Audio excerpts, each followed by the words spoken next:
this fight here against Red Dragon, you might remember. Basically, the way to get through this fight is by casting healing spells and re-raise spells. You can't hurt Red Dragon. There's no way to actually physically attack this enemy. You just need to wait 30, 40, 50, 60 turns, I don't know how many. And then Red Dragon will automatically die. So yeah, it's just an endurance fight, and because that's boring, all you have to do is cast raise and re-raise on your heroes over and over and over again. I'm just going to skip it. And skip straight to the final battle of the game. Unless, of course, there's another hidden dungeon, which I didn't know about. It's the fight against Kaiser Dragon. Which barrier has he chosen?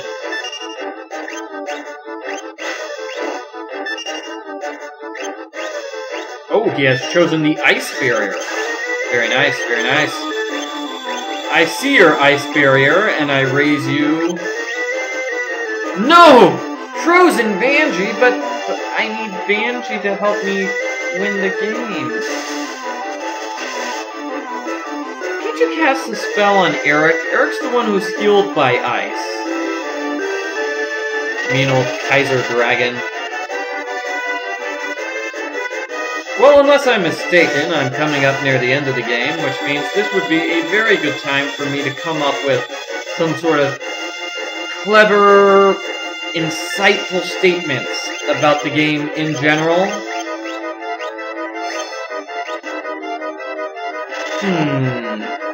Yeah, I got nothing. I think I'm all talked out at this point. I've said more than enough. I've said all that I could possibly think of about this game. I don't know how I can think of anything else to talk about. I've had to talk about this game for the past 100 or 20-something videos. And why is it that Kaiser Dragon is freezing all my heroes the instant they try to use one of those healing spells?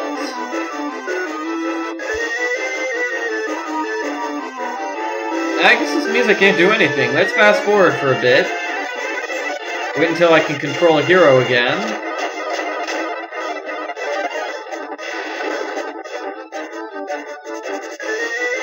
No, I can't control a hero. Sorry, fast forward some more.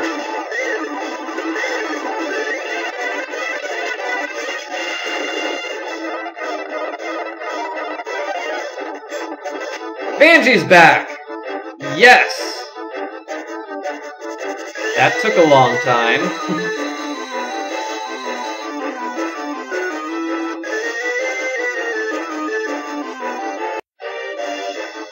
I suppose something I could talk about is what I would do, what changes I would make to the game in order to make it better. But I think I've kind of already discussed that, at least in passing. I would make the battles go much more quicker. I would make it so there's more of a sense of purpose as to what you're supposed to do, rather than just, you know, random wandering around. My favorite part of the game was the part where you had a sense of purpose, you know, the second part of the game where, you know, Banon's like, here's what you have to do. You have to go invade Lord Voldemort's castle, go inside his Magitech factory and investigate there. I knew what I was supposed to be doing. I had a sense of the plot, what I was supposed to do, what was going on, and that was nice. I liked being able to understand what I was supposed to do, rather than the first part of the game, or the third part of the game, where it's basically just wander around randomly and hope you're going into the place where you're supposed to be going.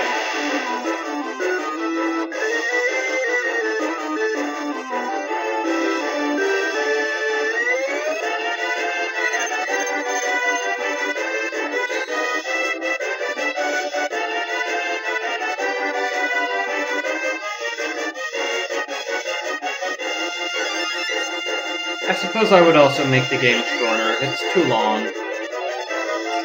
60 hours. Come on. Come on, guys. That's long enough for a game.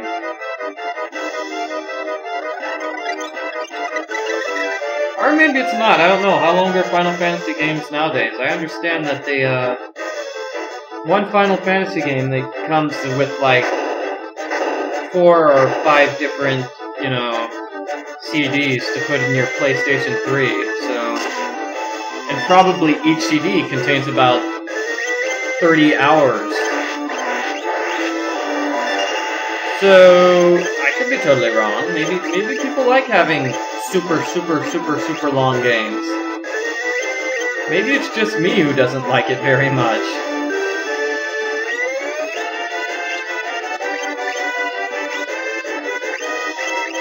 No, eventually you reach the point where it's like, okay, that's way too long. Like Final Fantasy Tactics Advance, I never got around to beating the game, it's just too long. Well, not Final Fantasy Tactics Advance. Final Fantasy Tactics Advance I beat plenty of times, but Final Fantasy Tactics Advance 2, I never got around to beating it, it was just too long.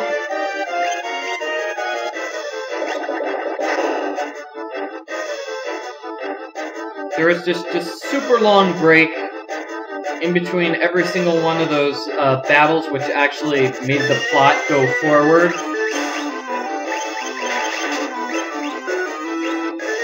So you really couldn't remember the plot?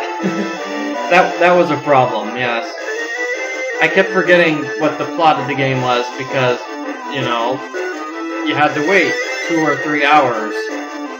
You had to do 2 or 3 hours of the random battles and missions before you could fight every one of the battles which actually forwards the plot, so...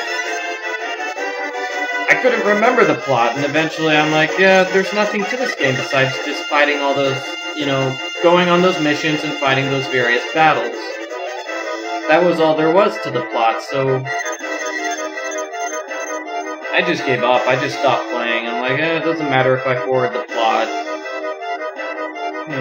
Maybe I'll play it again someday, I don't know.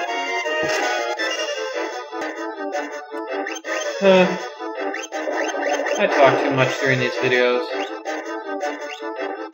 I doubt people really care about whether or not I finished playing Final Fantasy Tactics Advance 2. Speaking of which, why did they call it Final Fantasy Tactics Advance 2? When it was for the Nintendo DS? Seriously? Couldn't you guys have called it Final Fantasy Tactics DS? It's not really Final Fantasy Tactics Advance 2, it wasn't a direct sequel to the game either. It didn't have any of the same characters. Oh, unless you discount, like, that, I understand there was a, what do we call it? A cameo appearance by the Moogle. Monteblanc, if I remember his name correctly, it's something like Monteblanc. So, okay, so he had a reappearance in Final Fantasy Tactics Advance 2, but still, it strikes me as rather ridiculous that they call it Final Fantasy Tactics Advance 2 when it's not on the Game Boy Advance. You can take out the Advance part of the title, you know? Nobody's going to be mad at you for removing it. Just call it Final Fantasy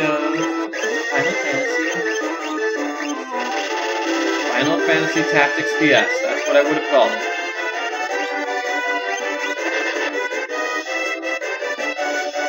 Oh! Kevin, dead. Sad. I'm going to miss him. And speaking of missing, Kaiser Dragon just missed that, whatever move he performed.